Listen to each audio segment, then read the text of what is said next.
Hey, subscribe to the Patreon yet? There's all kinds of incentives, exclusive access. If you get a boo-boo, we all have to come round your house and give it kisses. And then there's the getting to vote for what classic game I have to review when the summer doldrums roll around, which is basically as good as getting to decide what I have to wear instead of underpants for a week. Last time, Chrono Trigger won out, but on this occasion the weebs were defeated by the tedious, semi-skimmed, milk-drinking, terminally mainstream-brained, and we're stuck with the fucking Star Wars title. Knights of the Old Republic, the classic BioWare RPG, which I'd never played, but understood to essentially be BioWare's prototype for Mass Effect. And what a relief it must have been to shift to their own IP. Imagine the poor bastards on BioWare's writing team, all keen to apply their characteristic complicated storytelling and nuanced moral choices, when they were first told they had to work with the fucking Star Wars universe. There's two opposing groups, right? One side are space monks dedicated to peace and justice, and the other are genocidal murderers who dress up in black robes and skull masks and all have names like Bumplete Castard. Now write a story about that with some subtlety to it. So with that in mind, perhaps I shouldn't have been surprised that every single fucking choice in this Choices Matter RPG boils down to, oh no, I must save the baby lambs and kiss all their boo-boos, I'm bored of looking at your face so now you die, or can we please change the fucking subject? So if you're asking how Knights of the Old Republic holds up, not terribly well so far, at least from the completely non-nostalgia blinded viewpoint. Well, having said that, at the very start when the dude bursts into our cabin and goes, "The ship's under attack, we've got to escape, press the A button to put on your socks," I did have a little nostalgic quiver. Ooh, I remember when integrated tutorials fucking sucked. So 2003 is pretty old and creaky now. I had to go to the PC Gaming Wiki to get the game set up properly, and I hate having to go there, I always leave smelling of Cheeto dust. Even then there were endless glitches, dialogue would sometimes start skipping without my consent, movement controls kept locking after combat so I had to constantly save and reload, but I can't hold it against the game. It was a miracle there was still a version on Steam I could buy, and a double miracle that it fucking worked at all. I don't want to push my luck and demand the third miracle of complete stability. Still, there were other technical issues I'm not willing to put down to age, like being prevented from leaving areas because altogether now you must gather your party before venturing forth, said party being 3 rooms back, struggling to outwit a slightly askew floor tile. And of course this is relatively early 3D graphics, so everything looks like cardboard dog puke under cheap fluorescent lighting. The classic BioWare face problem of awkwardly delivered dialogue is at its most BioWare-y, when the characters literally have no means to express their feelings besides dialogue, which they can only deliver while standing around nodding their potato-y fixed expression heads at each other. I am extremely impressed by your combat prowess, Captain. I know you can't tell that from my blank dead eyes, but rest assured pints of hot lady foam are currently irrigating the 7 polygons of my inner thighs. Is this fair? Absolutely not. But once a game goes past a certain age, you lose so many of the quality of life improvements we've gotten used to, that the question of if it holds up kind of becomes moot. No, it doesn't, obviously. The environments are small, dull, and sparsely populated, and the interface is a pile of Sith. There's no real sorting of inventory, so if you pick up a document and want to read it, you have to plough through piles of random equipment you don't want to sell in case a party member can use it, healing items that cease to have any use after every Jedi in the party got the cure spell, and all those combat boosters that I'm keeping in case of a difficult fight and will no doubt be peeling off the back of my CRISPR drawer in about 6 months. Oh yeah, the combat. That's a steaming pile of Sith, too. The concept of pausing the game and queuing up your actions is theoretically viable, although I still hate anything that tries to bridge the gap between turn-based and real-time, like Jean-Claude Van Damme trying to give himself a hernia, and in practice it tends to boil down to everyone standing in a ring taking it in turns to do an attack, while the recipient very emphatically doesn't react. Where you would like your character to stand as they attempt their attacks, it seems to be a matter of supreme indifference to the game, and whether or not hits land is based on random rolls. So if you lose a fight, your best course of action is to load a save and do exactly the same thing again, but hope RNGesus has better plans for you. Oh, and whether or not you finish a fight in good enough shape to immediately start another is a matter of supreme indifference to your party members, who will bolt after the next nearest group of as yet unalerted enemies, like Leroy Jenkins seeing a deer on his lawn. There's the option to sneak, but it's 99% useless, because it just means you'll be underleveled for mandatory fights. Oh, and I hope you didn't spend the first planet specking as a ranged combat user, because after that the plot forces you to become a Jedi, and then it's lightsabers up the bum for the remainder of the game. So most of the gameplay sucks Sith, but I kinda suspect it's the story that's the part most people are actually nostalgic for, so let's get back to that. Early on, I couldn't stop thinking that the plot was beat for beat identical to A New Hope. Evil Empire attacks a Republic vessel, the thing thereafter escapes to a nearby planet, protagonist has to evade the villains by teaming up with a Jedi, a space captain, and a sentient giant furry hot water bottle cover, learns to be a Jedi themselves, etc, etc. Maybe that's reaching a bit, but there's also the Empire Strikes Back style identity twist. And I should probably have mentioned before the vote that I already knew the twist thanks to online cultural osmosis, so I can't speak to its effectiveness. It is a fun little character dynamic curveball, and I liked how you find out about it some ways before the end, so you can spend a few missions leaning into it for giggles, but the more I think about it, the more questions I want to yell at the screen. I won't spoil it, but for the sake of discussion, I'll do what I did for 12 minutes and swap it for something equivalent. It turns out that a major character has had their memory wiped and all along was secretly Gary Glitter, and he's having flashbacks every time he hears snatches of Rock and Roll Part 2. My question is, why, when the dude returns to the Jedi Temple, instead of trying to stop him remembering his former self, the Jedi Council are all like, "Hey, you seem like you'd be good good at playing glam rock. Here's a sparkly guitar and some platform shoes. Actually, a more pertinent question, why did they make him think he was a random soldier and send him out into the galaxy in the first place, rather than make him think he's, say, the Jedi Temple toilet cleaner, so they can keep an eye on him and make sure he doesn't get within 50 meters of a school?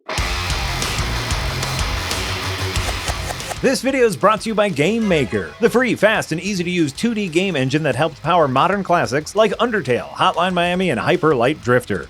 Starter templates, official asset bundles, and a wealth of tutorials are available to help bring your ideas to life. And you can export and share your game for free on all non-console platforms. But you don't have to take my word for it, I'm just some jerk. We have an actual bona fide Game Maker on hand. Oh shit, that's me. Yes, I've been using Game Maker for a long time. It's probably the most powerful and easiest to use engine for making 2D games out there, suitable for both amateurs and hardcore coders, and with all the Steam and console integration stuff for when you're ready to start monetizing your hobbies. I used it to make my recently released game, Starstruck Vagabond, which has already delighted thousands of sci-fi cozy game aficionados, thanks to Game Maker being so bloody great. Head on over to the Game Maker link in the description to begin your game development journey today.